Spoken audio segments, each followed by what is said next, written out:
Buenos días, bien, muchas gracias. Buenos días, profe. Bien, igual.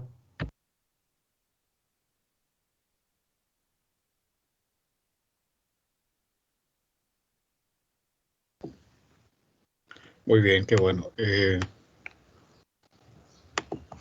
Estaban, ok, ya casi está la mayoría. Estaban en un examen, en otra actividad antes de la sesión. No, profe. Ok, entonces podríamos comenzar de una vez. Únicamente permítanme grabar la sesión.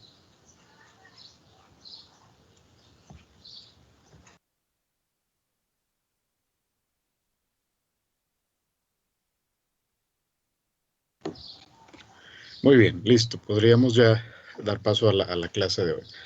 De acuerdo, la sesión anterior estuvimos revisando algunos aspectos del crecimiento o el desarrollo industrial en los Estados Unidos. Lo vamos a ver por etapas.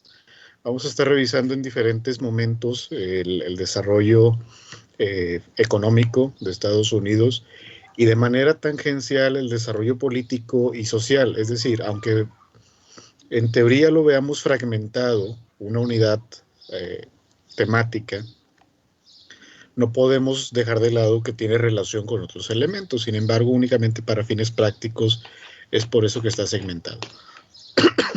Entonces, el primer periodo que vamos a estar revisando es entre 1875-77, que termina la época de la reconstrucción posterior a la Guerra Civil Norteamericana, hasta 1920 aproximadamente, es decir, hasta el final de la Primera Guerra Mundial y el inicio de esta primera posguerra, ¿sí? En donde Estados Unidos pasa a tener un papel, pues todavía no protagónico, pero sí muy importante para el mundo. Sí, entonces esta es la primera etapa y es lo que vamos a estar revisando en la sesión de hoy.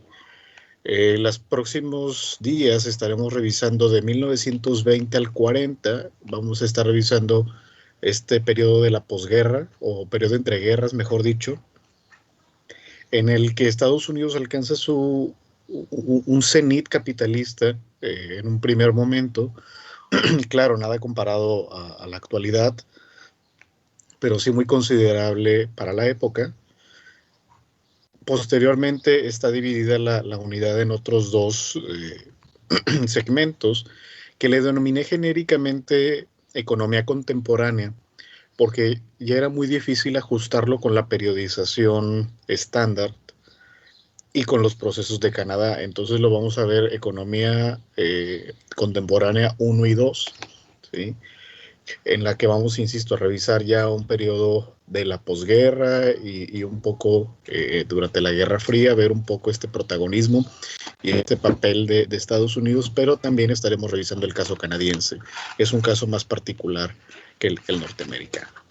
Muy bien, entonces si les parece, comenzamos a comentar un poco acerca de la lectura de Pani, ¿sí? Recuerden que ella es economista, entonces le pone mucho énfasis y nos presenta una perspectiva diferente sobre los Estados Unidos. Muy bien, me parece que Arnoldo levantó primero la mano y posteriormente David. Adelante. Bien, primero, por suerte, siento que esta era una lectura bastante más digerible que, por ejemplo, la anterior y sobre todo cargada de bastante información muy útil. Aquí empezamos con algo bastante curioso y es que luego de la guerra civil, uno de los procesos que se va a dar en Estados Unidos va a ser, digamos, una especie de reforma alimenticia, por así decirlo. Es decir, el campo va a crecer y tiempo después también la industria ganadera se va a fortalecer y se va a volver más eficiente, sobre todo con los ferrocarriles y los vagones que eran refrigerados, perdón. ¿Qué significa esto? Bueno, esto es algo muy interesante porque justamente lo vimos en la clase del maestro Jacobo en la revolución industrial. Para que la revolución industrial triunfe, tiene que haber antes una revolución agraria, para que así la gente al trasladarse a la ciudad no haya tantos problemas en alimentación porque el campo está bien optimizado. Y es lo que va a pasar justamente aquí en Estados Unidos. Al haber esta, digamos, mejora agraria, en general la industrialización se va a volver más sencilla y se va a hacer a más escala en las ciudades, las cuales van a empezar a concentrar mucho a la población y y sobre todo el capital. Aquí vamos a ver los primeros super mega empresarios que se van a volver toda una figura para la sociedad, tanto en lo positivo como en lo negativo. Van a ser tanto este mito, digamos, norteamericano del tipo que llega de la nada y surge la super riqueza porque es medio ocurrente y también, o sea, ¿cómo decirlo? No se preocupa mucho por las demás cosas y únicamente se preocupa en su riqueza, pero también esto va justamente a mencionar los problemas que hay en la sociedad norteamericana de ese momento, donde la desigualdad es enorme y es muy inestable todo el sistema económico al grado de que hay crisis a cada rato.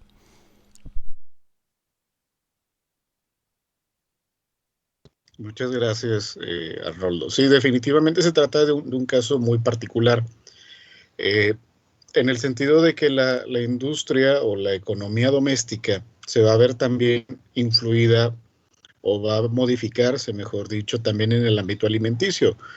Eh, no sé si es causa o consecuencia, pero por lo menos van aparejadas de estos dos elementos, la industria manufacturera y la industria de los alimentos, que de hecho lo vamos a ver con detalle si es posible hoy, porque una sociedad bien alimentada es una sociedad que tiene una mayor probabilidad de vida o de tener una vida mayor, de más prolongada, ¿sí? Y por tanto mayormente activa, ¿sí?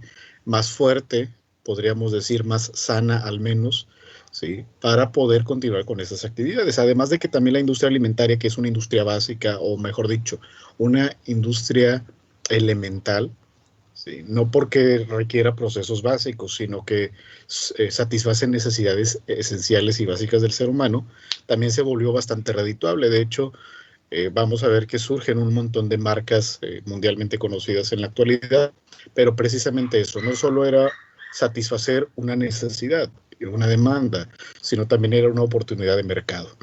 Pero insisto, también si lo vemos desde el punto de vista fisiológico, era hacer una sociedad más sana, más fuerte y mucho más provechosa desde el punto de vista de mano de obra, ¿sí? Entonces son dos procesos que van de la mano. Insisto, si es causa-consecuencia ya es otra cosa, pero por lo menos son procesos que van a generarse para finales del siglo XIX, para el último cuarto del siglo XIX, ¿sí?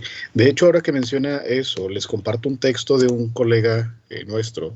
Él es originario, Reinaldo de los Reyes, es originario del estado de Coahuila, pero tiene tiempo radicando aquí en el estado de Nuevo León, y escribió este texto, no sé si fue su tesis creo que fue su tesis de maestría, La economía ganadera de Nuevo León, donde, como dice el subtítulo, analiza la propiedad de la tierra, la producción y el mercado en la época postrevolucionaria. Entonces, hace un background, un análisis previo de cuál era la situación alimenticia y del consumo de la carne a nivel local, y luego cómo lo generan también aquí la época postrevolucionaria, es decir, durante los años 20 y 30 y principios de los 40. Es un texto muy interesante, ganó el premio de Conarte, el premio Israel Cavazos, y fue publicado el libro. Es un libro muy, muy interesante y un tema descuidado, la industria alimentaria a nivel local, sobre todo considerando que la carne y el ganado fue parte fundamental de la economía por mucho tiempo. También está el libro del maestro Antonio Peña Guajardo, ahorita no me acuerdo el nombre, pero en un momento lo busco, que tiene que ver con la época de la ganadería en el siglo XVIII, ¿sí? Que era la fuente de economía principal en el nuevo reino de León. Muy bien, vamos a regresar a nuestro asunto principal. David, tiene la palabra.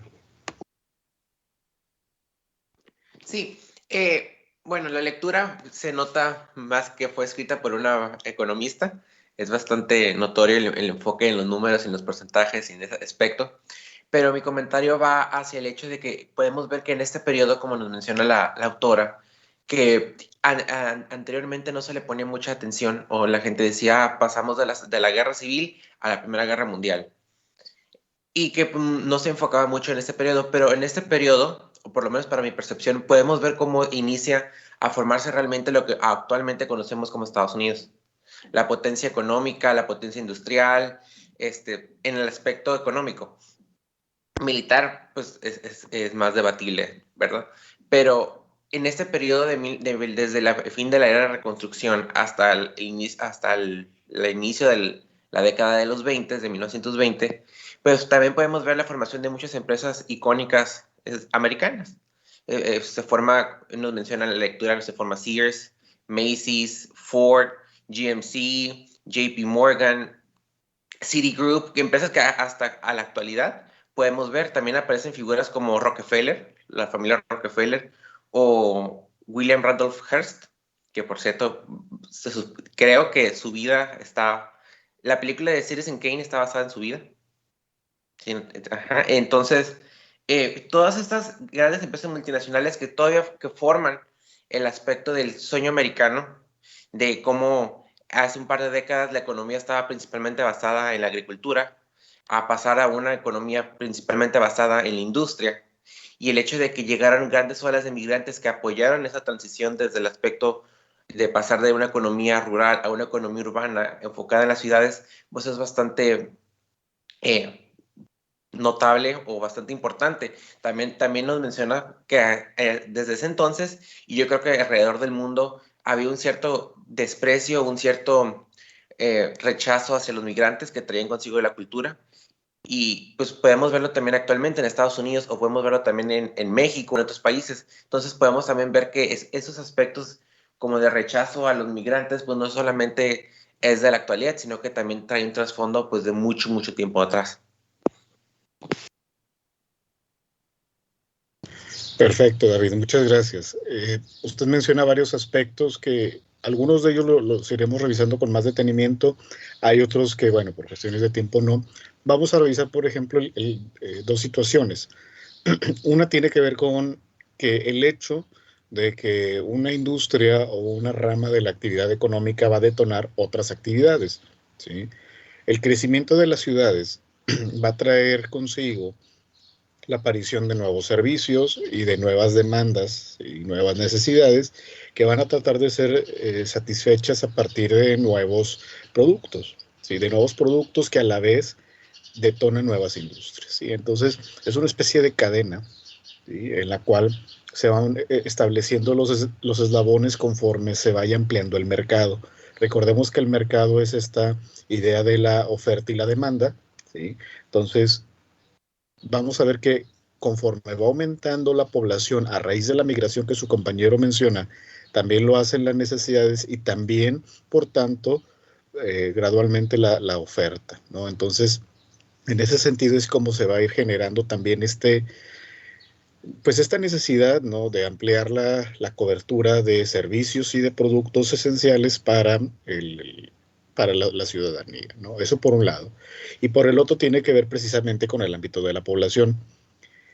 La población en Estados Unidos va a crecer, no va a crecer de manera natural. ¿A qué nos referimos esto? Cuando hablamos de que la población no crece naturalmente, quiere decir que se trata por factores exógenos, en este caso la migración, ¿sí?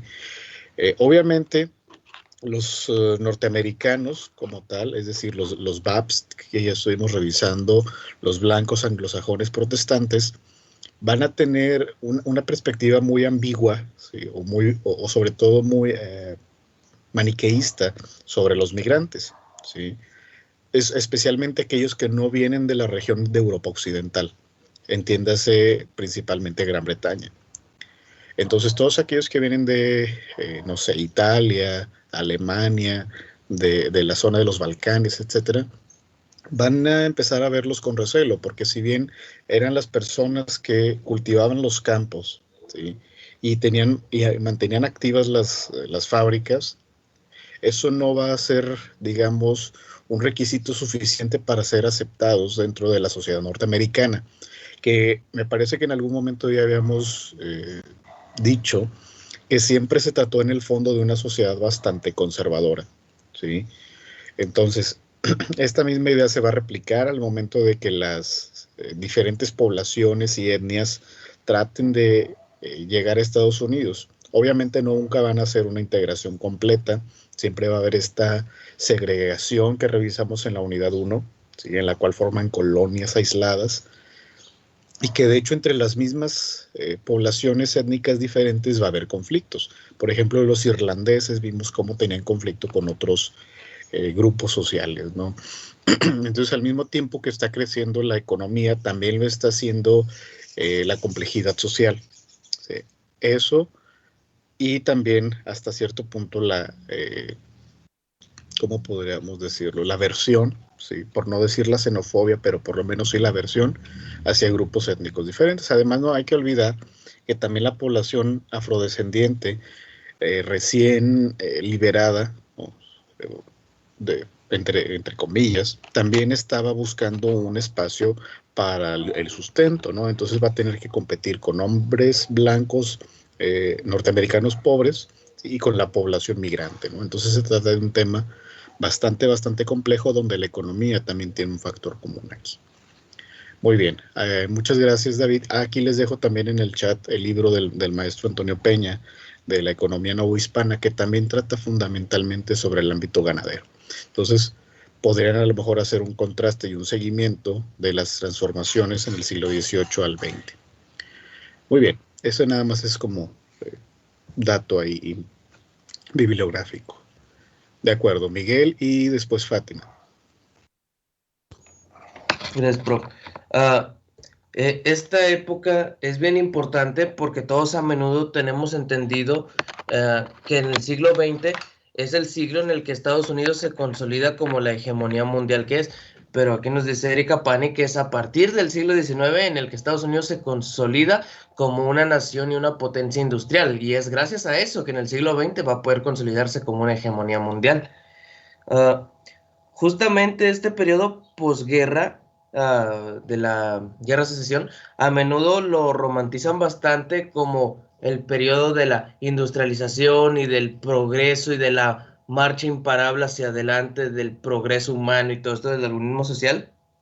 Pero al inicio nos menciona que la verdad es que fue una época que sí tuvo cosas positivas, pero también se notaba bastante la segregación que aún existía, y habla de los movimientos obreros que van a fracasar, movimientos de afroamericanos intentando reivindicar su lugar y un racismo en general que todavía permea mucho en la sociedad, y cómo los sufragistas van a seguir intentando ganar su derecho y parece que no lo van a conseguir todavía. Y por último, me parece también interesante cómo pintan a todos estos personajes que mencionaba David, los capitanes de la industria, cómo les empiezan a apodar los varones del robo, cómo la sociedad, a pesar de que a menudo tenemos la idea que los consideran como los héroes americanos, más bien los veían como un Ebenezer Scrooge ahí, un viejo sin alma que nada más están esperando que se muera porque se vaya el diablo, y cómo ellos van a intentar reivindicar también su lugar en la sociedad, donando el dinero a obras públicas, a bibliotecas, a parques, todo eso. Gracias. Menciona usted dos puntos fundamentales. Uno tiene que ver con bueno, no lo menciona tácitamente, pero lo se puede inferir que es el liberalismo, ¿sí? No olvidemos que el liberalismo económico es muy diferente al liberalismo político, ¿sí? Aunque provienen de la misma raíz o del mismo fundamento filosófico e ideológico. En la práctica se suele dividir el liberalismo económico del político. Ahora, esto, ¿por qué lo mencionamos? Porque esto va a ser un eterno conflicto en las sociedades modernas, occidentales, del siglo XIX y de la primera mitad del siglo XX. Es decir, quieres aplicar el liberalismo nada más a lo económico, la protección a la propiedad privada, el libre comercio, la libre producción, la libre intervención o participación en el ámbito económico. Y también, si recuerdan, estuvimos hablando de la supuesta libertad que se le debería asignar a los obreros de trabajar más de la cuenta si querían para ganar más dinero y construir sus sueños, o no sé.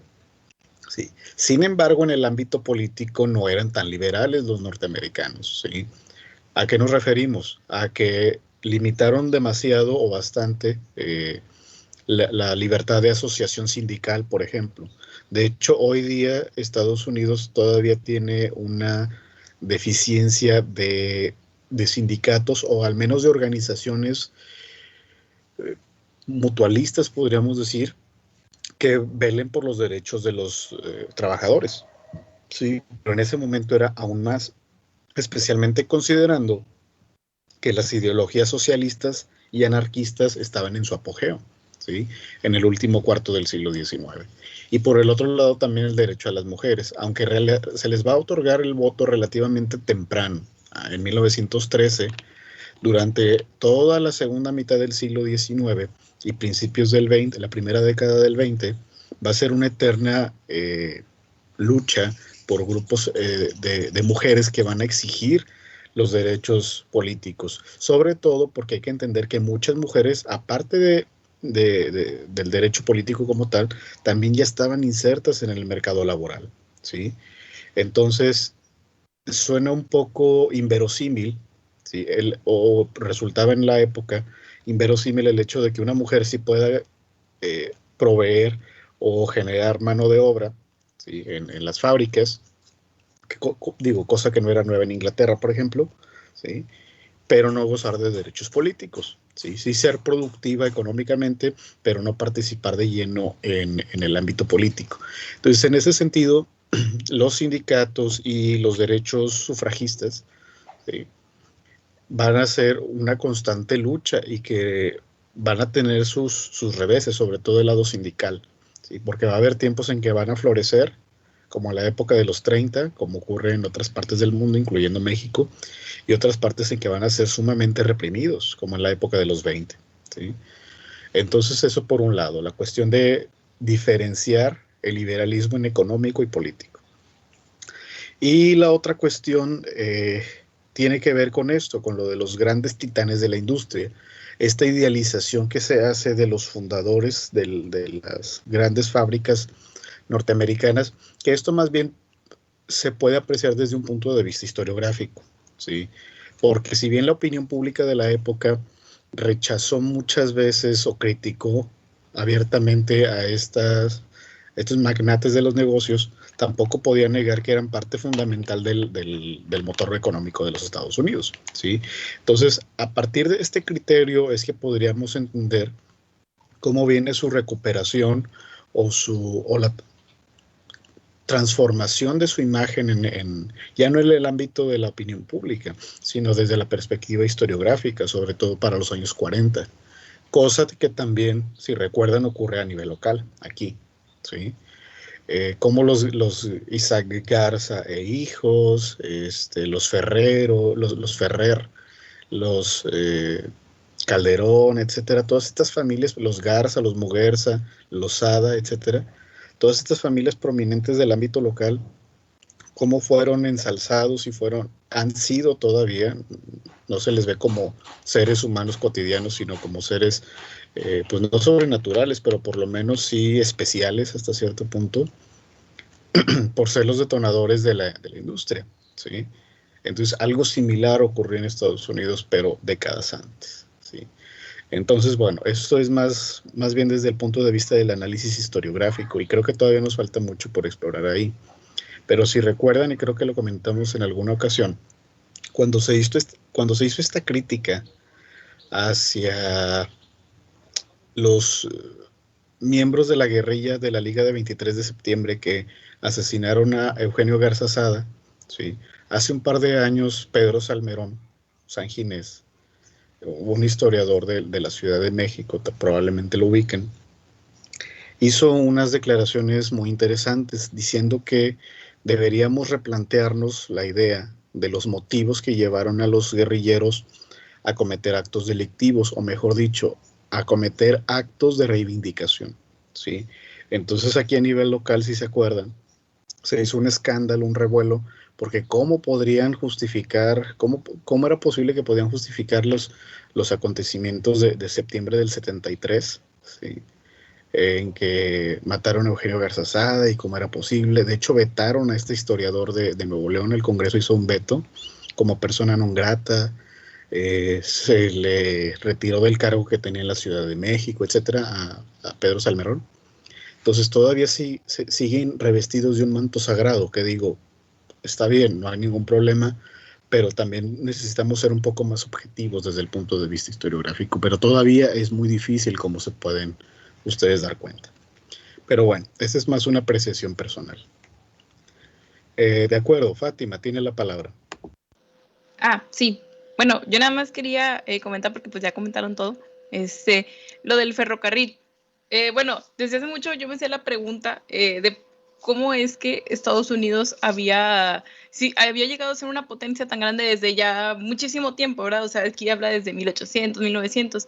Entonces, de hecho, la lectura menciona que era porque más que nada tenía la facilidad de algunos metales. ¿Y qué hace esto? Hace la construcción pues, del ferrocarril. ¿Y qué significa esto? O sea, esos vías de comunicación a final de cuentas que se van a encargar de llevar varias cosas a diferentes estados. De hecho, menciona lo de la carne de puerco, que bueno, a pesar de que ya no era tanto una industria de ganadería, bueno, se lleva a ciertas partes. ¿Y qué hacen este tipo de ciudades? Bueno, voy a agarrar esto y lo voy a aprovechar y lo voy a convertir en restaurantes, o voy a hacer algo, pues, de cierta manera para aprovecharlo. ¿Y qué hace esto? Empieza siendo una empresa pequeña y luego se empieza haciendo más grande, más grande, más grande. Y de hecho, yo creo que por eso al final llega con estos titanes pues como los son Sears, Macy's y todo ese tipo de cosas. A mi parecer, creo que el ferrocarril fue uno de,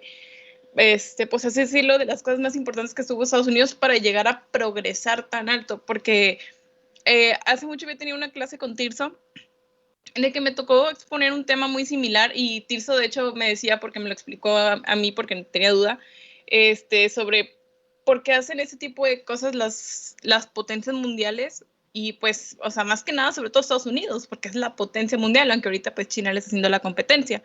Y él decía que tenía que tener como, no sé cómo por así decirlo, como que un empujoncito o sea, por esto lo voy a hacer, y ahí lo dice, es la posguerra. A pesar de que tuvo algunas cosas negativas, pues también tuvo muchas cosas positivas, y por eso es que tuvo una gran industrialización, llegó a tener población que, entre comillas, pues ahí problemática, pero no toda. Entonces, pues yo creo que sí, o sea, yo creo que el ferrocarril es sumamente importante, muchas veces se pasa por encima, pero sí quería hacer el comentario de esto. Muchas gracias, gracias Fátima. Muy, muy importante lo que menciona, porque no se había dicho hasta el momento. Más o menos hicimos referencia a la clase anterior, pero no con su debida importancia. De hecho, aquí les dejo otro texto, ¿sí? A lo mejor pueden decir, ya maestro, ya déjenos descansar, pero bueno, si a alguien le interesan los temas, también a mí me interesa que ustedes tengan herramientas con las cuales trabajar, ¿no? Y de hecho este texto es de la autora con otra autora, ¿sí? Que también trata temas económicos, que es Sandra Kunz. Pero bueno, de lo que dice su compañera Fátima, podremos destacar dos cuestiones. La primera, cuando hablamos de los antecedentes en la clase anterior, estábamos diciendo que la expansión territorial de los Estados Unidos básicamente se triplicó en menos de 50 años, ¿sí? Y esto que representó un problema y una ventaja al mismo tiempo. Un problema porque ahora un territorio tan grande, ¿sí? ¿Cómo iba a estar enlazado, no? Ya habíamos dicho que cada estado tenía su propia percepción particular sobre la política, sobre la sociedad, etcétera. Y si a eso le sumas que su extensión es tan grande y no hay forma de comunicarse, pues eso complicaba más las cosas, ¿sí? Por eso es que el ferrocarril tuvo un papel fundamental, no solo para comercial, ¿sí? No solo para el ámbito económico, sino también para el ámbito sociopolítico, ¿sí? Tal vez la sociedad norteamericana no se volvió homogénea, pero por lo menos sí empezaron a compartir ciertos elementos identitarios, porque obtenían información y comunicación de otras regiones del país, y eso de alguna manera lo sintonizaba, ¿no? en lo que estaba sucediendo, ¿sí? Entonces, de alguna manera unificó criterios y cuestiones así ideológicas, ¿no? Entonces, esa era la desventaja, entre comillas. Y la ventaja era el hecho de que precisamente debido a su extensión, y ya lo habíamos dicho, tenían a su disposición mucho más materias primas, ¿sí? En este caso el carbón y los elementos para formar el acero, ¿sí? Y por eso van a aprovechar, por ejemplo, la producción acerera de Pittsburgh para generar vías ferroviarias. Claro que no fue lo único que producían en el acero de Pittsburgh de Carnegie, ¿sí? pero por lo menos era un factor fundamental, ¿sí? Y ahí es donde Carnegie hizo su fortuna, ¿sí? En construir con el acero vías ferroviarias, ¿sí? Vender las líneas ferroviarias y ya las compañías se hacían cargo de esto, ¿no? De la construcción como tal. Entonces la producción también incentivó otras ramas de la industria, en este caso del ferrocarril. Entonces podríamos decir que el ferrocarril fue causa y consecuencia de gran parte del crecimiento económico de los Estados Unidos para finales del siglo XIX, ¿sí? Eh, y bueno, iban de la mano. Lo mismo se intentó hacer en México, claro, no con la misma dimensión, pero por lo menos sí detonó algunas fuentes de trabajo. De hecho, la fundidora de Monterrey, sí, que empezó operaciones en 1905, se fundó antes, pero nada más en el papel. También la fuente de sustento eran dos cosas: las estructuras para los edificios de gobierno y la construcción de vías férreas, ¿sí? Eh, a lo mejor no se construían aquí, pero la producción del acero sí se sacaba de esta zona y se enviaban a Pittsburgh, de hecho, y allá se transformaban. Pero bueno, sacaban acero crudo y esa es otra historia. El caso es que sí, el ferrocarril es causa y consecuencia al mismo tiempo como detonante del progreso económico, ¿sí? Entonces, qué bueno que lo mencionan y ahí les dejo también ese texto en el chat. De acuerdo. Ricardo y posteriormente Berenice.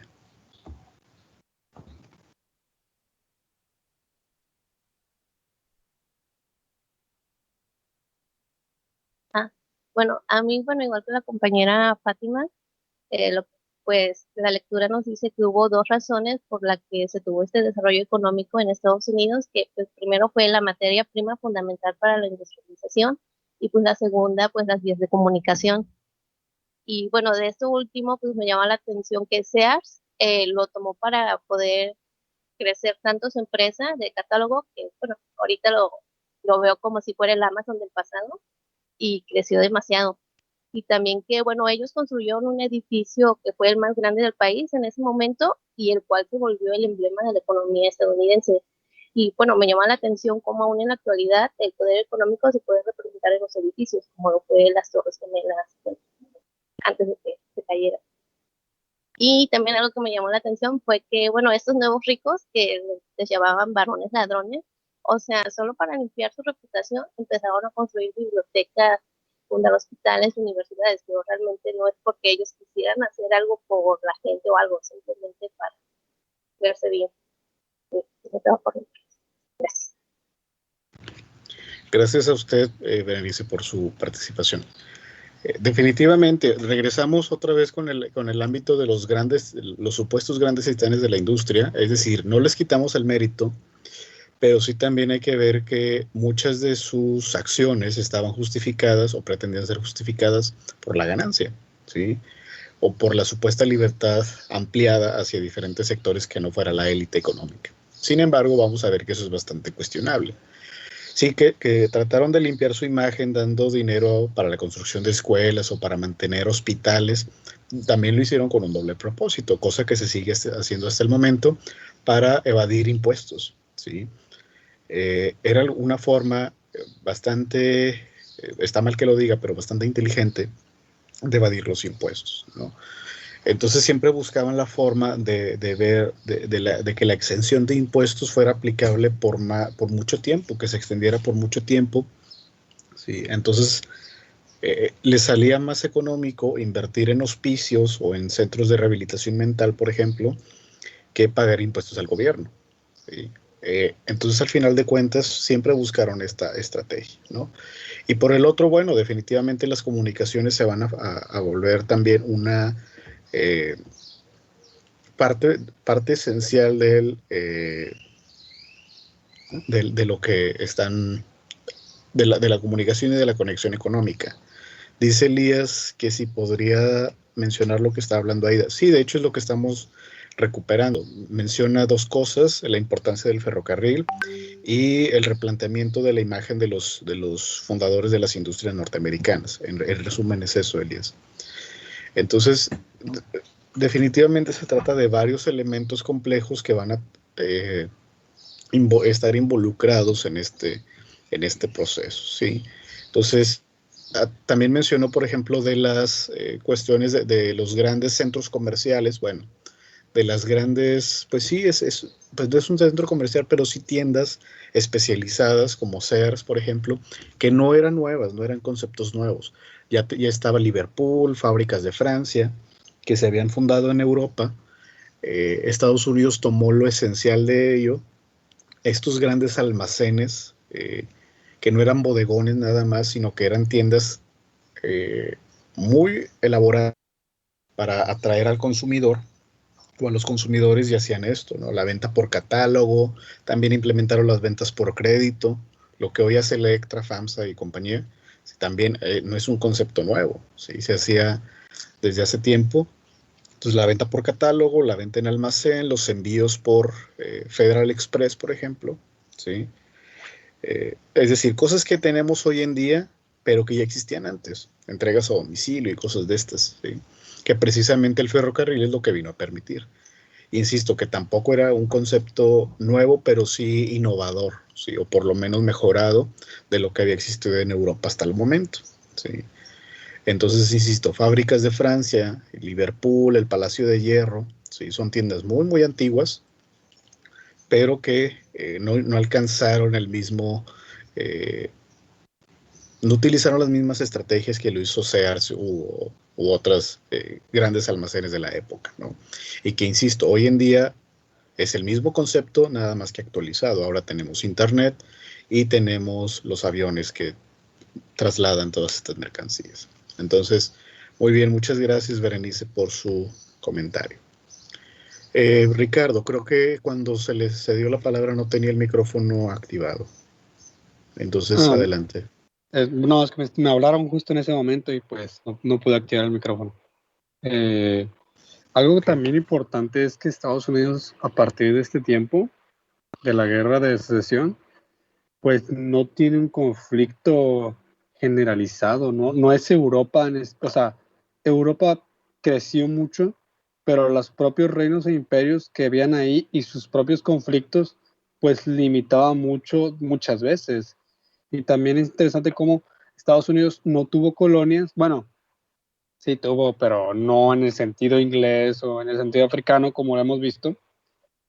Pero lo que ellos, a mi punto de vista, les benefició mucho fue la inmigración, porque el aprovechamiento de sus productos, la inmigración de demás personas, eso hace de que, ok, no necesitamos ir a otros lugares para tomar sus recursos, aprovechamos lo que tenemos y la población que viene con nosotros, pues ya es la mano de obra que ocupamos, porque es obvio que si Estados Unidos sin inmigrantes no sería nada, porque pues mucho producto y pocas manos, qué mejor te está recibiendo más y más manos para trabajar. Siento que a partir de a partir de esa visión es que también pienso que Estados Unidos toma esa política de aislacionismo, de que, ok, Europa durante todos estos años ha sido guerra y conflicto, eh, y son imperios que no queremos tocar, pues ahora que ya la Primera Guerra Mundial nos vamos a mantener ahí tranquilos, porque nosotros estamos donde estamos, porque los inmigrantes, bueno, no lo vamos a decir, pero porque nuestra economía ha podido mantenerse ahí, y los hombres que construyeron empresas y no sé qué más, también han podido mantenerse ahí. Así es, Ricardo. Antes de ampliar sobre su comentario, Arnoldo, ¿quiere comentar algo? Sí, pues esto es lo que decía Bismarck, ¿no? De que Estados Unidos había tenido suerte porque le tocó estar en un lugar sin vecinos muy cerca y sin conflictos, algo así era, y que por eso había podido expandir tan fácilmente. Sí, de hecho, es una ventaja bastante circunstancial, pero pues ni modo, ocurrieron las cosas. eh, y precisamente es ahí donde el análisis histórico se hace mucho más rico y complejo. ¿Sí? Entonces, también Ricardo menciona algo que no habíamos comentado hasta el momento. Por eso insisto en que es importante escuchar a varios de ustedes, porque eso va complementando y enriqueciendo la clase. ¿Sí? Las relaciones internacionales.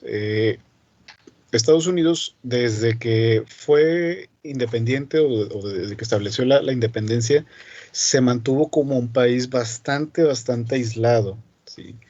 Con el único país con que mantuvo cierta relación económica y diplomática fue con Inglaterra, ¿sí? Más por una especie de vínculo simbólico, probablemente, que por otra cosa, que por buena voluntad o algo así. Pero de ahí en fuera Estados Unidos se volvió un país bastante aislado y se va a mantener así hasta la Primera Guerra Mundial y la inmediata posguerra, es decir, todos los años 20. Pero hasta antes de ese periodo siempre se mantuvo, ¿cómo se le llama? Bueno, en fin, se mantuvo siempre plegado hacia adentro. Siempre se mantuvo receloso de lo que ocurriera en el exterior, precisamente por eso, porque no veían con buenos ojos todo aquello que viniera de fuera. ¿Sí? Primero lo veían con los migrantes, pero también los conflictos europeos constantes. Además, también hay que olvidar que en este periodo que estamos trabajando, de finales del 19 y la primera década del 20, Inglaterra dominaba el comercio internacional en una forma impresionante. Era el apogeo del imperialismo británico que estamos revisando paralelamente en Historia de África.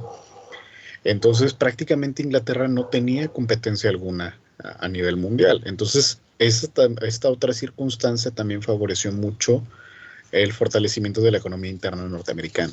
¿Sí? Entonces, probablemente esta es una de las ideas, de las cuestiones más inteligentes que tuvo Estados Unidos.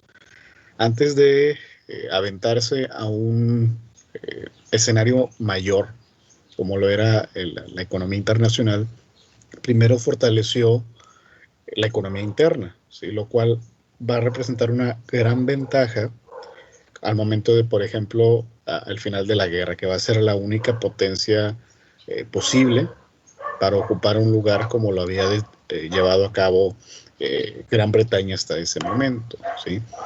Entonces, este aislacionismo que va a mantener Estados Unidos, su desarrollo industrial le va a favorecer mucho. Ahora, su intervención en otras regiones como Centro y Sudamérica todavía va a tardar, ¿sí? De hecho, va a ser hasta los años 20 cuando empieza a florecer. No es que antes no estuviera Estados Unidos en el comercio con América Latina, pero va a ser mucho más tardío, ¿sí? Sobre todo las compañías que se dedicaban al comercio de materias primas y de productos de consumo directo como los alimentos, van a florecer precisamente cuando Estados Unidos ya salga de su encierro y busque nuevos mercados y nuevos recursos para comerciar, ¿no? De hecho, por ejemplo, las novelas de García Márquez, cuando las revisamos, hablan mucho sobre eso. ¿Sí? Ponen mucho énfasis en la presencia extranjera. Por ejemplo, de la United Fruit Company, que García Márquez le llama las compañías bananeras, ¿sí? Sobre todo en Cien años de soledad y en El amor en los tiempos del cólera. Hablan precisamente, representan o muestran la importancia de la presencia norteamericana en estados de Centro y Sudamérica. De hecho, bueno, no quiero ser spoiler, pero en Cien años de soledad, una de las hijas de Aureliano Buendía se casa con un miembro de la compañía bananera, ¿no? Y bueno, entonces vemos esa idiosincrasia. Pero bueno, ese es otro asunto. El caso es que definitivamente las relaciones diplomáticas de Estados Unidos van a empezar a surgir de forma mucho más tardía, ¿sí? Claro que con México va a ser otra cosa. La intervención o la posición de los embajadores va a ser muy importante. Por ejemplo, Henry Lane Wilson durante el golpe de estado de Victoriano Huerta va a ser fundamental, pero de ahí en fuera no hubo más problemas. Bueno, sí, la intervención de 1914 al puerto de Veracruz, pero bueno, esa es otra historia. En fin, ¿algún otro aspecto que quieran resaltar del texto hasta el momento? Sí, Emerson, lo escuchamos. Sí, maestro, gracias. Bueno, sí, lo que yo quería comentar era pues, un aspecto que pues, tiene relación con un tema que ya habíamos estado abordando antes, que es, bueno, primero el tema un poco de los obreros, ¿no? Que, bueno, esto también resultó ser un factor fundamental para pues, de todo este desarrollo industrial, la capacidad de obtener pues, una mano de obra económica, ¿no? Si le podemos decir así. Pero a lo que me refería con que estaba relacionado con temas que hemos visto anteriormente es porque, bueno, nos señala aquí muy bien que pues los inmigrantes resultaron también esenciales para pues, estas labores, ¿no? Tanto por los aportes culturales que vimos, ya habíamos visto con Adams, el autor Adams, que pues aportaban a la sociedad estadounidense, como por la mano de obra en sí como tal. Entonces, bueno, el hecho de que pues, estos inmigrantes viniesen a trabajar pues a la vez propiciaba el desarrollo industrial, que a su vez pues propiciaba también que pues, Estados Unidos siguiese siendo pues, un lugar atractivo para todos los obreros. Entonces, bueno, pues esto digamos que era un pequeño círculo que fomentaba pues la migración hacia este país y bueno, yo creo que ese también es un aspecto fundamental, ¿no? Y en relación también precisamente con esto de los obreros, pues también yo creo que pues, es muy importante lo que nos menciona Pani sobre una especie como de elitismo dentro de la propia clase obrera, ¿no? Cuando uno creería que, bueno, toda la clase obrera pues siempre está marginada y toda siempre está en las mismas desventajas. De que, bueno, siempre ha sido marginada, pues, yo creo que pues, es verdad, ¿no? Pero pues pues, por lo que nos indica Pani, pues bueno, dentro de la misma clase obrera, pues hay élites, entonces eh, yo creo que también es muy relevante eso que nos menciona Pani sobre que, bueno, el hecho de que los obreros blancos, nacidos en Estados Unidos, privilegiados, fueran los que tuviesen capacidades de movilización social, formación de sindicatos, que también eran, pues, hasta cierto punto muy conservadores, en las que no se admitían obreros de otras etnias o provenientes de otros lugares, pues eso ya nos indica pues, este elitismo dentro de estas clases sociales. Entonces, pues yo creo que eso también son dos aspectos muy relevantes en relación con esto de los obreros. Muchas gracias, Emerson. Sí, a lo que se refiere son los sindicatos llamados blancos o de empresa, en el sentido de que esta organización únicamente estaba permitida, pero la empresa era la que organizaba el propio sindicato, ¿sí? No los obreros como tal. Entonces, sí fue un problema muy importante, o ha sido un problema muy importante en el campo laboral norteamericano, porque entonces el sindicato pierde su propósito, que es la defensa de los intereses laborales del trabajador, porque la empresa ya está interviniendo ahí, entonces no hay posibilidad de mediación o de tener una contraparte, podríamos decir, que precisamente ese modelo se copió en Monterrey de las empresas norteamericanas, ¿sí? También a los elogiados empresarios que estudiaron en el MIT, en el Instituto Tecnológico de Massachusetts, se trajeron varias cosas. Una de ellas fue la estrategia de los sindicatos blancos, ¿sí? Porque también se dice lo siguiente, que los empresarios de Monterrey fueron los innovadores y los que primero iniciaron que dieron eh, mayores ventajas laborales que el gobierno hasta los años 40. Pues sí, puede ser que sí, pero eh, era con el fin de evitar disturbios, no porque fueran buenas personas necesariamente, ¿sí? Para evitar la negociación y para evitar la formación de sindicatos. De hecho, Michael Snodgrass, un investigador norteamericano, tiene varios libros sobre eso y uno de ellos se llama Deferencia y Desafío, sobre el paternalismo en Monterrey de los empresarios, y era esa idea. Sí, la idea de proveer de servicios como de salud, de casas a crédito, de despensas, cosas de esas, era más para evitar la inconformidad obrera, para que establecieran sindicatos propios, ¿sí? que otra cosa, ¿no? Ese era el tenor que aprendieron los empresarios locales en los Estados Unidos precisamente a raíz de esto, ¿no? Entonces este libro de Snodgrass es muy importante para entender las prácticas norteamericanas adaptadas al ámbito local, ¿no? Entonces, sí, definitivamente fue un tema bastante complejo. Se hicieron varias propuestas para prohibir los sindicatos blancos en Estados Unidos.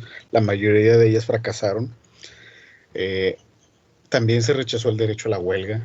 ¿Sí? Cosas así que, insisto, otra vez vemos la oposición entre liberalismo económico y liberalismo político, lo cual va a ser una constante en la historia laboral de los Estados Unidos. ¿Sí?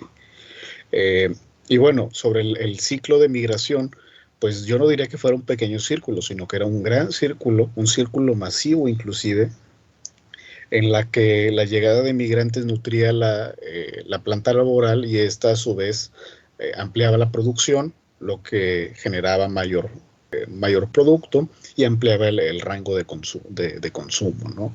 Entonces es un círculo bastante grande, no podríamos decir que era pequeño, pero sí fundamental para la economía norteamericana. Entonces, si se fijan, es un tema bastante complejo, ¿sí?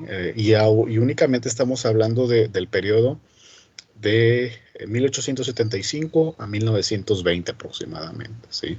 Cada uno de los periodos que vamos a ir revisando tiene su propio matiz de tipo económico y social. Muy bien, ¿alguien más? ¿Alguna observación, pregunta o comentario que quieran realizar?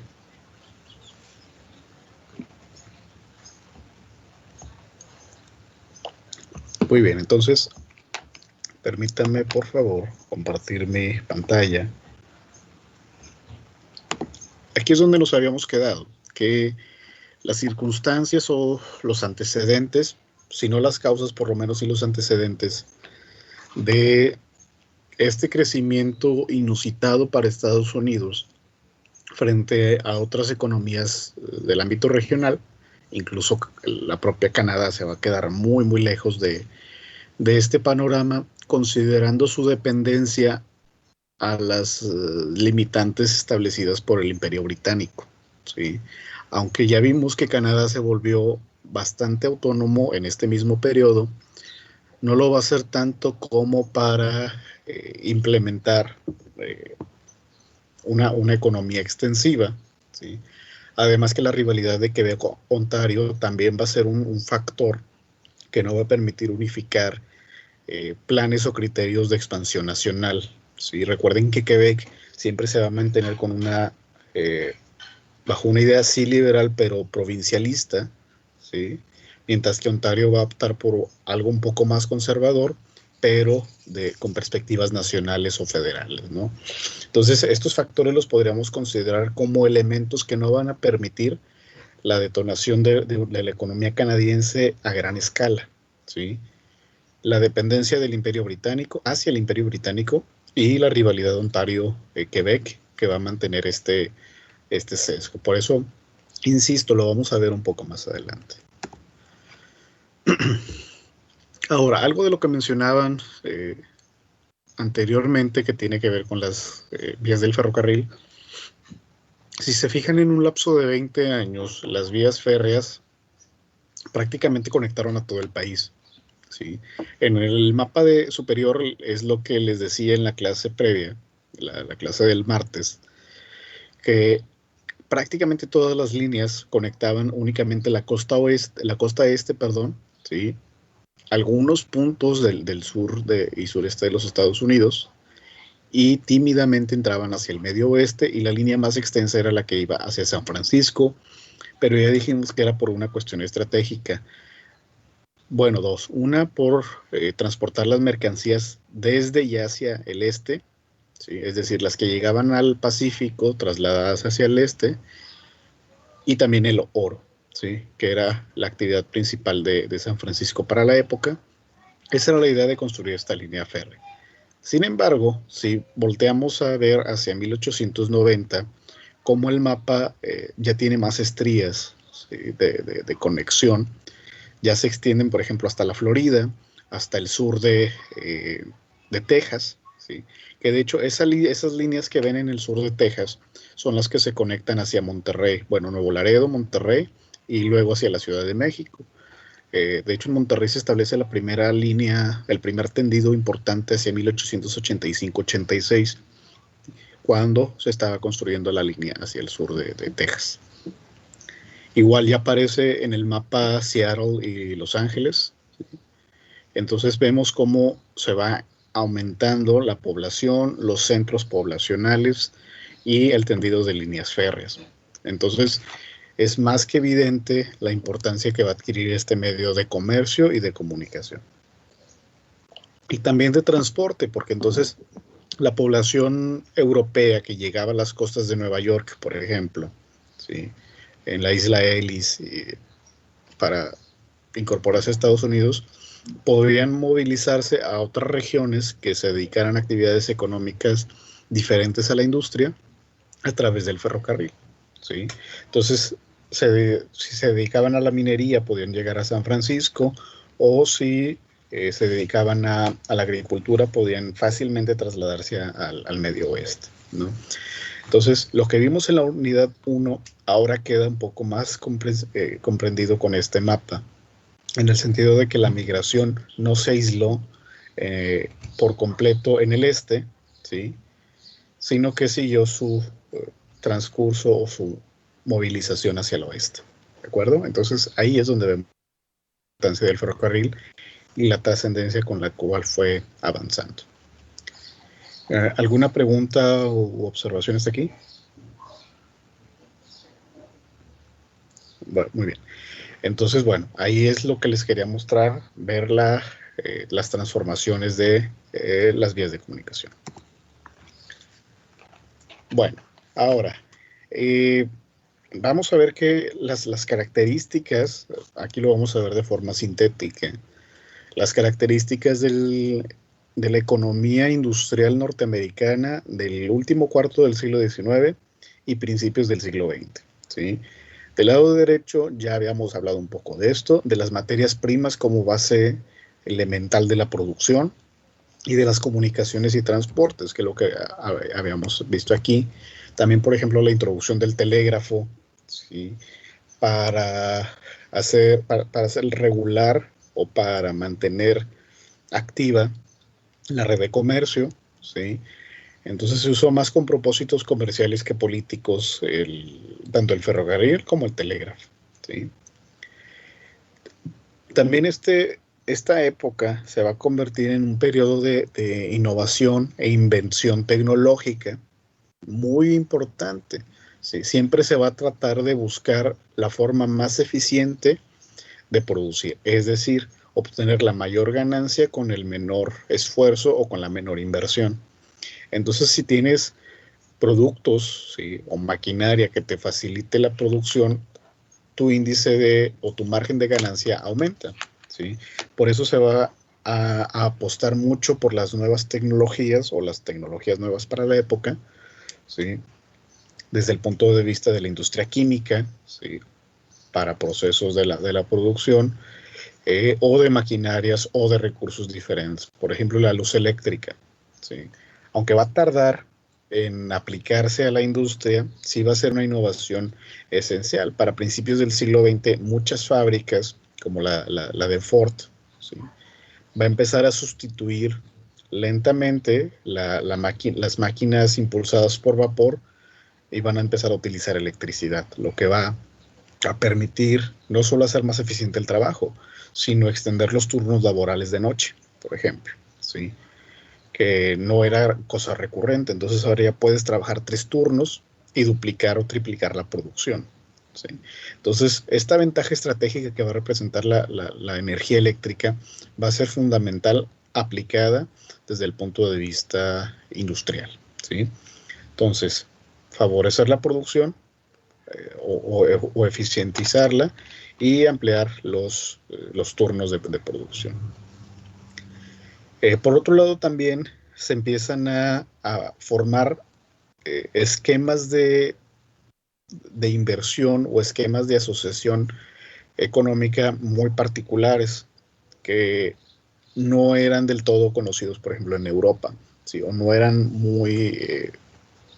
no eran recurrentemente utilizados en Europa. Tenemos 2 modelos de asociación empresarial, los trust y los monopolios, ¿sí? No sé qué tan familiarizados estén con estos conceptos. Si alguien me puede aclarar en qué consisten estos 2 procesos.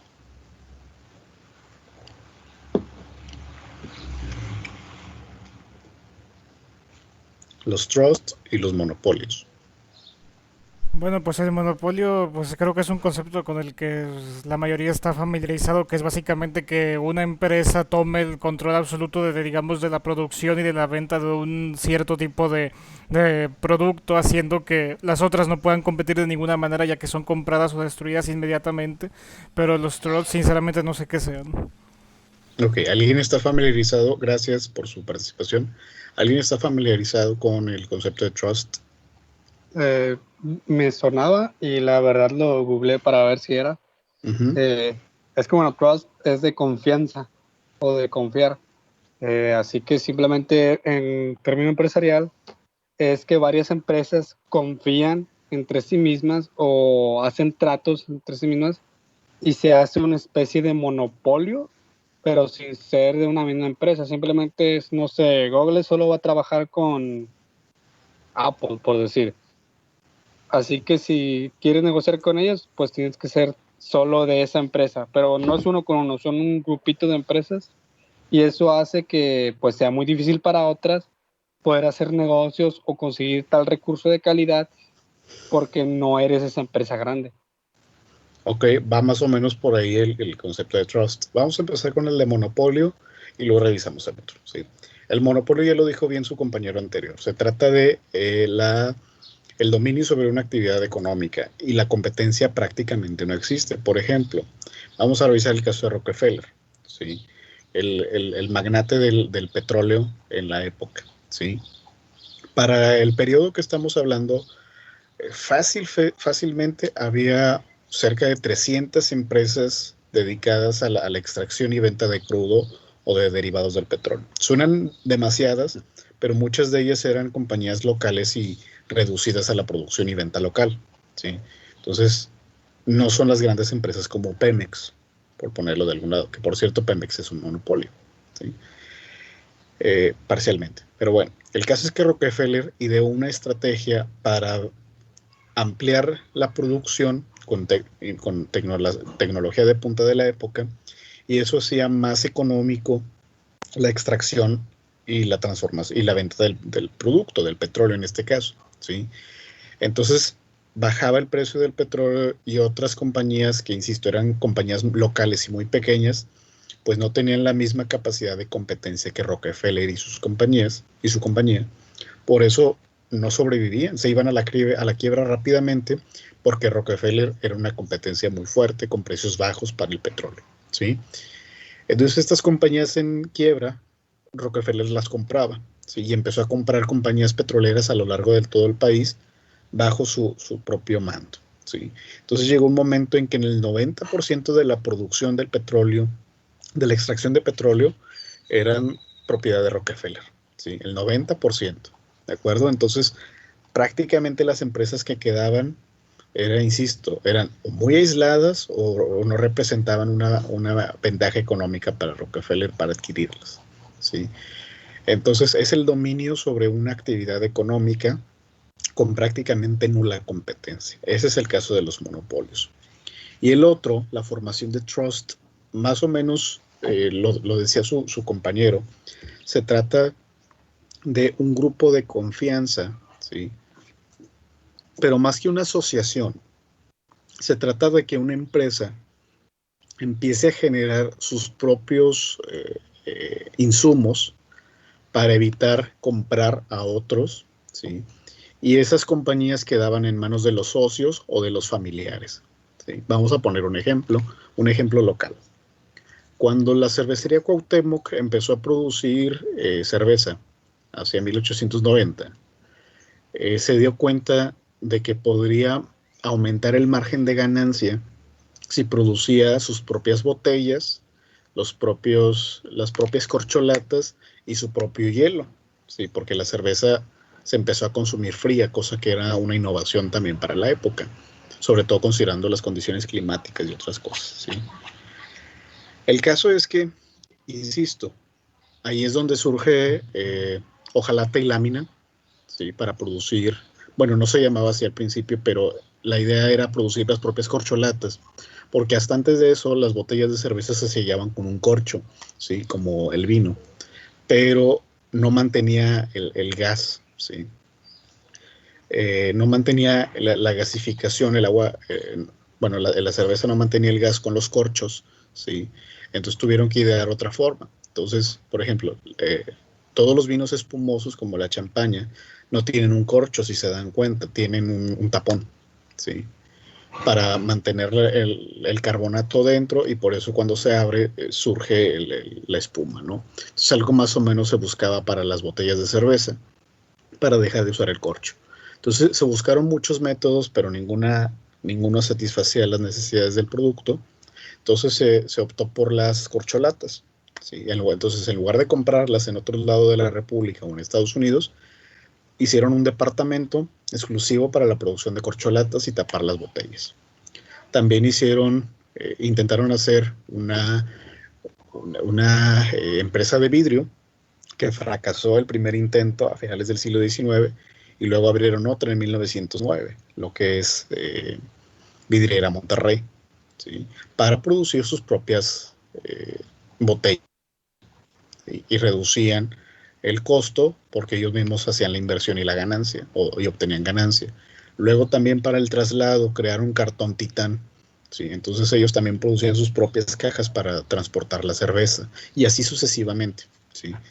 El caso es que estos que surgieron como departamentos diferenciados dentro de la propia empresa, al final rebasaban la producción, ¿sí? Y no tenían espacio suficiente. Por eso las independizaron, o les dieron una autonomía y crearon empresas independientes, pero todas ellas quedaban bajo la administración del mismo grupo, ¿sí? Del mismo grupo empresarial. Entonces, los hijos o los cuñados de Calderón y de Garzazada y de Mujeres, etcétera, fueron los que se hicieron responsables de la producción de cartón, de la producción del vidrio y de la producción de las corcholatas, ¿sí? Y más adelante, en los años 20 y 30, no se van a limitar a la producción de estos elementos, sino que van a ampliar sus posibilidades, pero todo bajo el mismo grupo empresarial, aunque las empresas sean diferenciadas unas de otras. Entonces, en eso consiste el trust, concepto que se inventa en Estados Unidos para reducir los costos de producción y aumentar el margen de ganancia, cosa que también fue replicada a nivel local, ¿sí? No sé si hay dudas o comentarios sobre eso, de este concepto, si queda claro.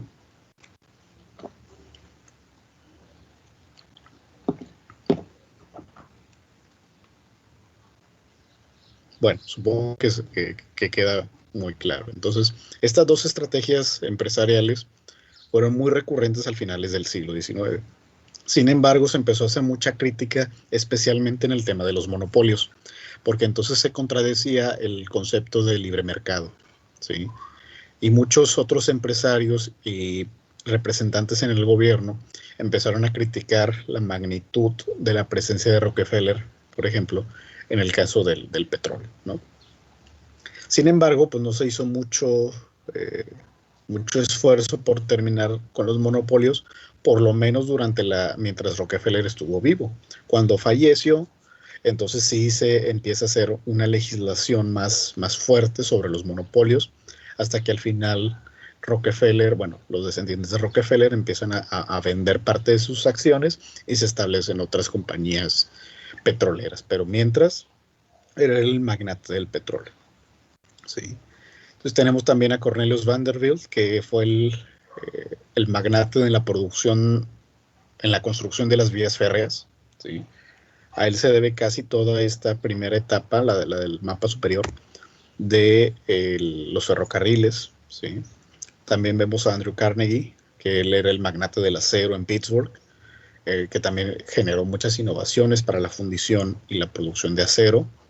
Y a JP Morgan, que ya más o menos lo habían mencionado antes, que era un inversionista, bueno, era un prestamista, mejor dicho, y luego, a raíz de la guerra, generó mucho dinero, sobre todo por las tasas de interés, y al final establecieron compañías bancarias y de préstamo, ¿no? Entonces, las circunstancias favorecieron también mucho a estos personajes. No son los únicos, pero sí digamos que son los más representativos de la época, ¿sí? Los magnates del ferrocarril, del petróleo, del acero y de las finanzas y de la inversión, ¿sí?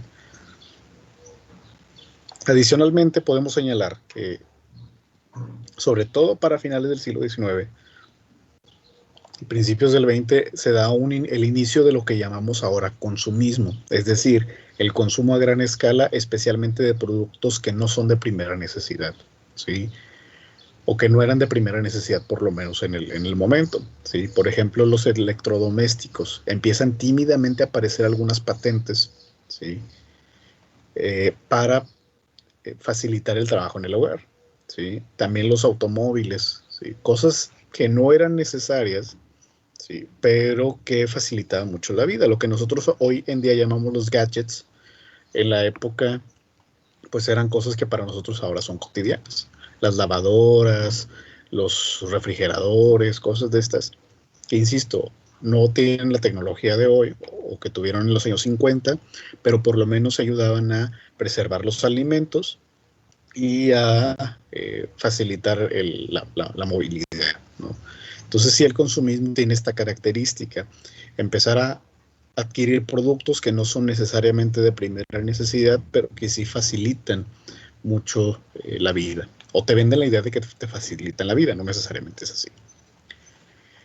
Entonces el plano en el cual estamos trabajando, resulta que para 1914 ya Estados Unidos era muy importante para el mercado mundial, puesto que el 36% de la producción manufacturera era proveniente de Estados Unidos. Entonces imagínense la capacidad productiva que tenía Estados Unidos para el inicio de la segunda década del siglo XX, ¿sí?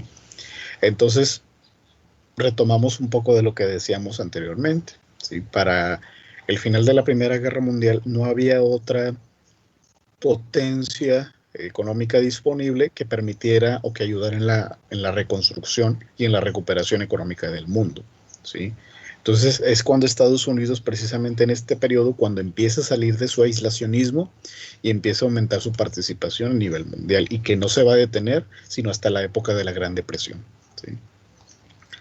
¿Comentarios o preguntas? ¿Todo claro?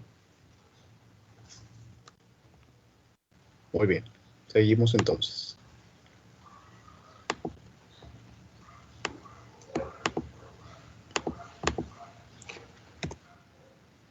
Sin embargo, y paralelamente, vamos a ver otros fenómenos u otros procesos, ¿sí? Que ya más o menos, insisto, hemos venido perfilando, ¿sí? Primero tenemos, en la primera línea tenemos este círculo, ¿sí? Eh, no sé si llamarlo como un círculo vicioso, pero por lo menos sí un círculo fundamental en la época, que era la migración atraída por los altos salarios o salarios más altos que en Europa, ¿sí?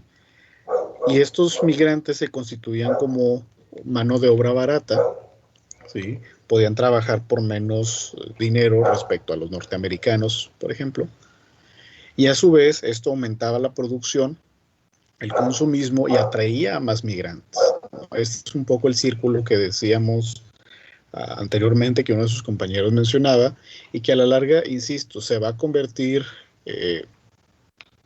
pues al mismo tiempo en ventaja y en desventaja, dependiendo la perspectiva que le demos, ¿sí?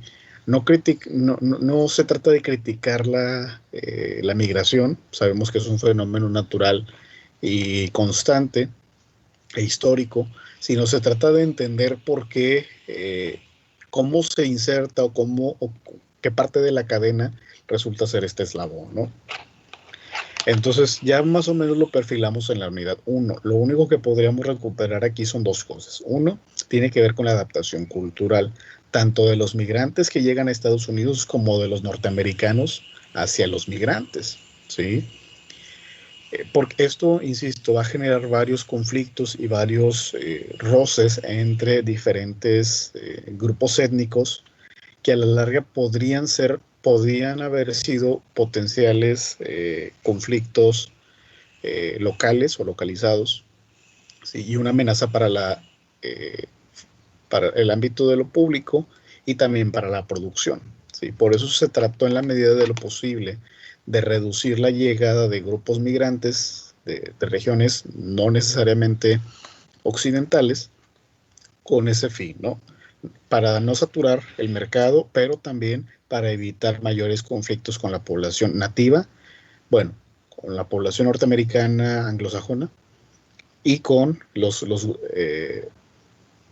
migrantes ya asentados en la localidad, ¿sí? Entonces, en ese sentido iban las leyes de migración.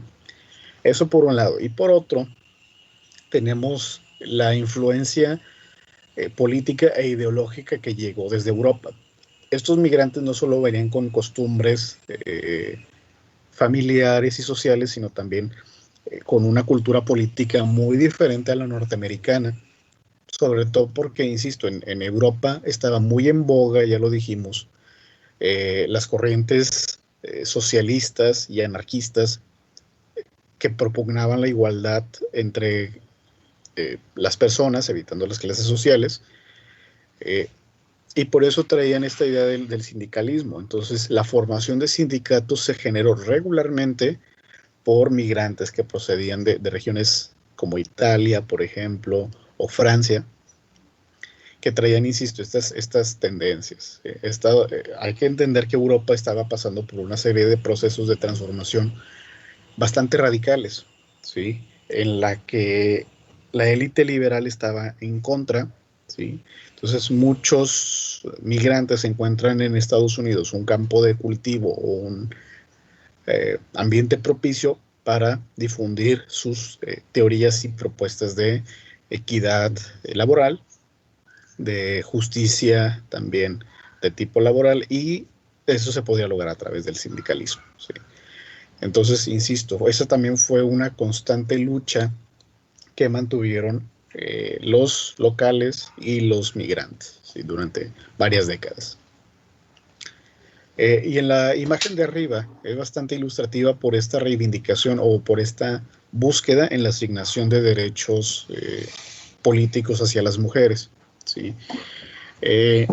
Entonces, esta imagen de 1911 en Nueva York nos muestra claramente la participación femenina bastante activa, ¿sí? Entonces, lo que quiero que noten es en el estandarte de la izquierda, se trata de mujeres trabajadoras, ¿sí? Van a ser las principales promotoras de los derechos políticos para las mujeres trabajadoras.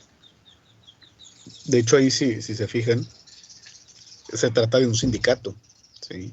Union, el trade union es la forma de llamar a los sindicatos. Y también en el estandarte de la derecha también se trata de mujeres, en este caso de un grupo hebreo, entonces un grupo étnico. Entonces, si se dan cuenta, la movilización política y social se va a generar a partir de criterios laborales y del rol económico que van a tener tanto las mujeres como hombres migrantes en los Estados Unidos. Y aquí, si se fijan, es 2 años antes de que se concede el derecho de voto a las mujeres. Entonces, insisto, ya estaban organizadas muchas mujeres desde el punto de vista sindical y laboral, y esto lo trasladaron casi de manera natural al ámbito político. Utilizar esta organización en favor de la exigencia hacia los derechos políticos de las mujeres, ¿sí? ¿Preguntas o comentarios hasta aquí? ¿Todo claro?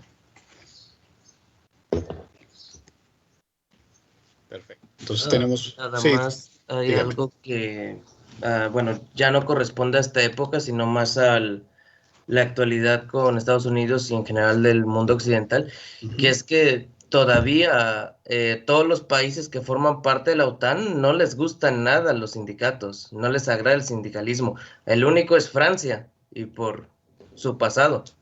De ahí en fuera todavía perciben mucho esta idea como roja o comunista de un sindicato, por eso no les acaban de agradar todavía. Y en Estados Unidos menos que en Europa todavía.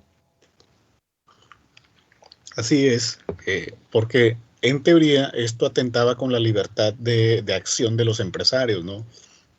Lo veían como un atentado a la libre producción y a la libre asignación de salarios o de cuotas laborales o de horas de trabajo, ¿sí? Entonces, insisto, lo veían como un ataque hacia estas circunstancias, y por eso es que va a haber oposición tan fuerte a los sindicatos, o por lo menos a los sindicatos que no fueran controlados por las empresas, a los llamados sindicatos blancos. Blancos porque eran opuestos a los sindicatos llamados rojos o socialistas, ¿sí? O anarquistas en muchos casos. Entonces, sí va por ahí la cuestión, ¿no? Que la oposición entre liberalismo económico y liberalismo político, o al menos una diferenciación importante. Y que, insisto, actualmente sigue siendo una constante en Estados Unidos. ¿Algo más?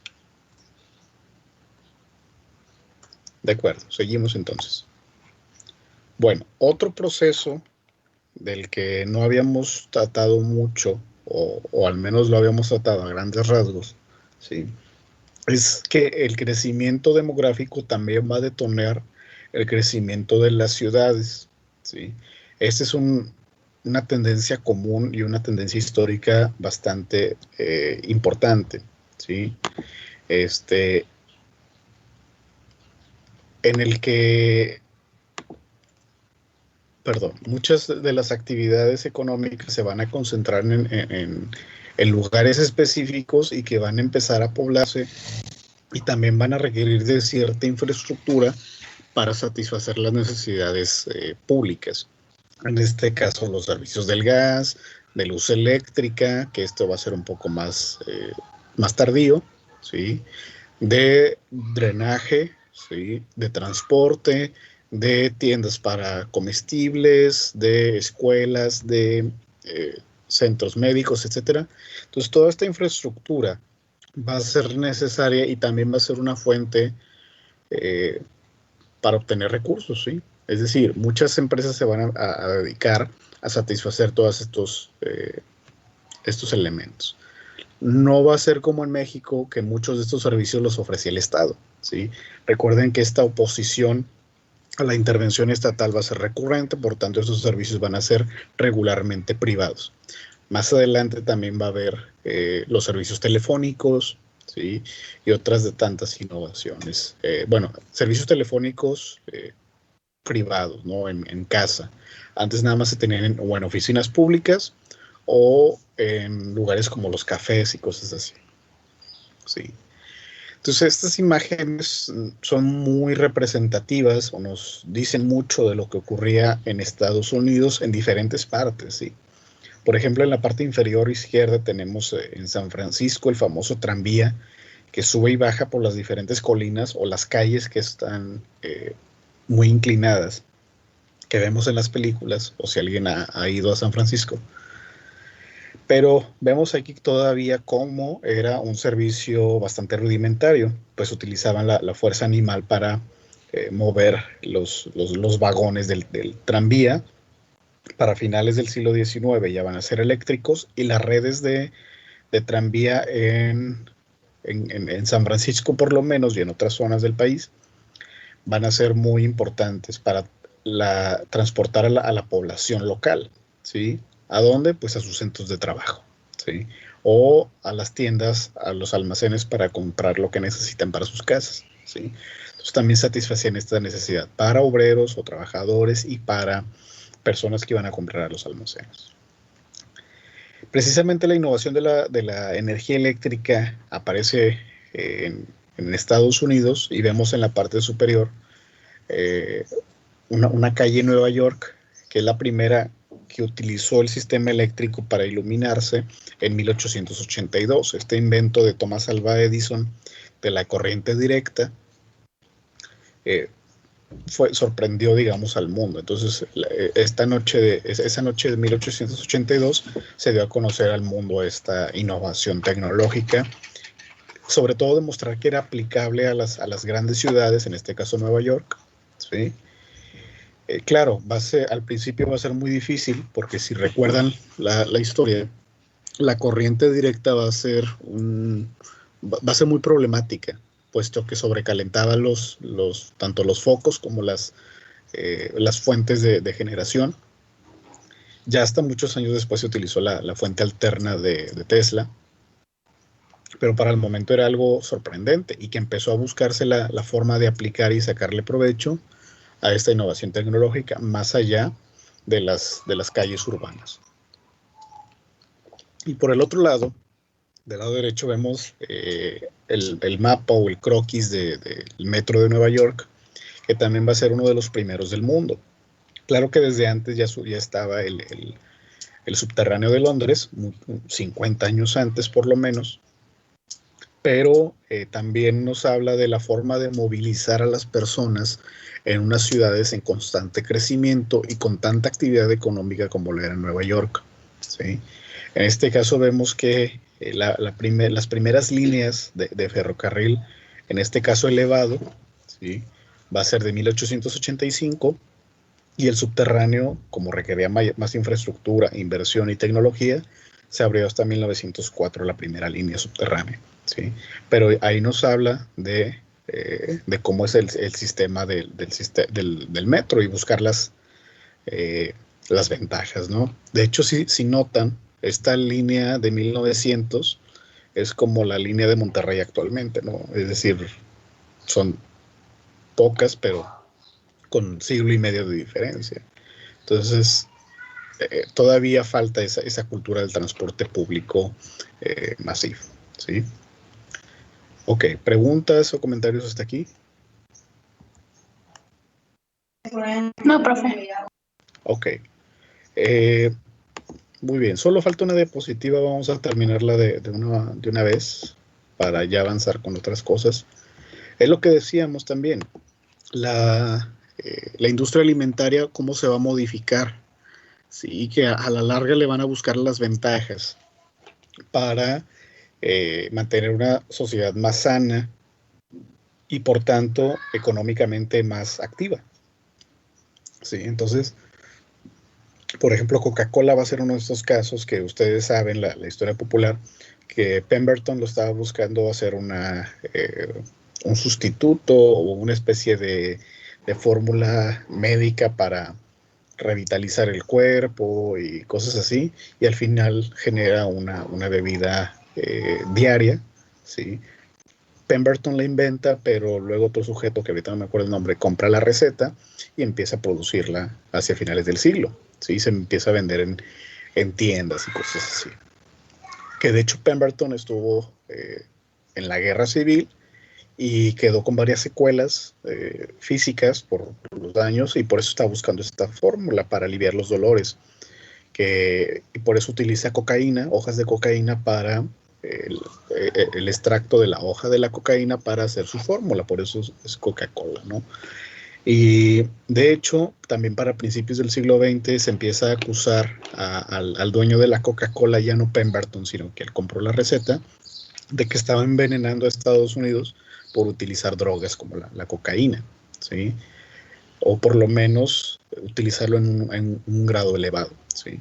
Entonces ahí también empiezan las restricciones y las regulaciones a los alimentos, que empieza precisamente con Heinz, ¿sí? Este migrante alemán que llega a Estados Unidos y en 1869 produce este elemento, este condimento, perdón, porque hasta esta época, antes de la producción del hielo y de los productos refrigerados, los alimentos regularmente se vendían con un grado de caducidad menor y adquirían malos olores y sabores de forma inmediata, porque pues no se podía refrigerar la carne o cosas así. Entonces, este condimento era eso, darle un mejor sabor a los productos, ¿sí? Entonces, limitaba la cantidad de productos que sabían mal y la gente aprovechaba más sus alimentos, ¿no? También vemos del lado izquierdo la fábrica de Kellogg's en Michigan. La producción de cereales para 1906 estaría su planta, es bastante impresionante y si se fijan cómo utilizan el sistema tranviario al interior de la fábrica, ¿sí? Y en la parte superior una procesadora típica de la época, hacia 1900, también utilizando la tecnología mecánica para procesar los cuerpos de los animales y destazarlos y venderlos, la producción. Entonces la industria alimenticia también tiene un vuelco muy importante en el periodo en el que estamos tratando, ¿sí? Entonces lo podríamos retomar la siguiente clase, ¿sí? ¿Alguna pregunta u observación de cierre?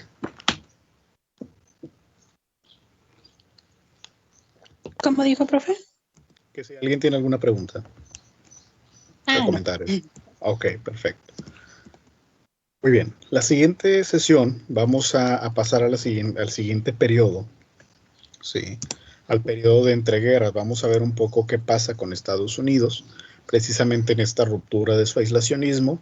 Para eso les voy a pedir por favor que revisen a Adams de nueva cuenta. Les prometo que es la última vez que revisamos a Adams. De la página 264 a la 281 para la siguiente clase, por favor. No es cierto, todavía lo vamos a usar más adelante. Ni modo. Pero bueno, entonces, por lo pronto estas páginas son pocas. Sería ver cuál fue el primer empresario negro exitoso. Esa va a ser su tarea, nos dice la siguiente clase, por favor. Ricardo. Entonces, bueno, queda esta lectura para la próxima semana. Pásenla bien, tengan un buen fin de semana y nos vemos aquí la siguiente semana. Registren su asistencia, por favor, en el chat. Hasta luego.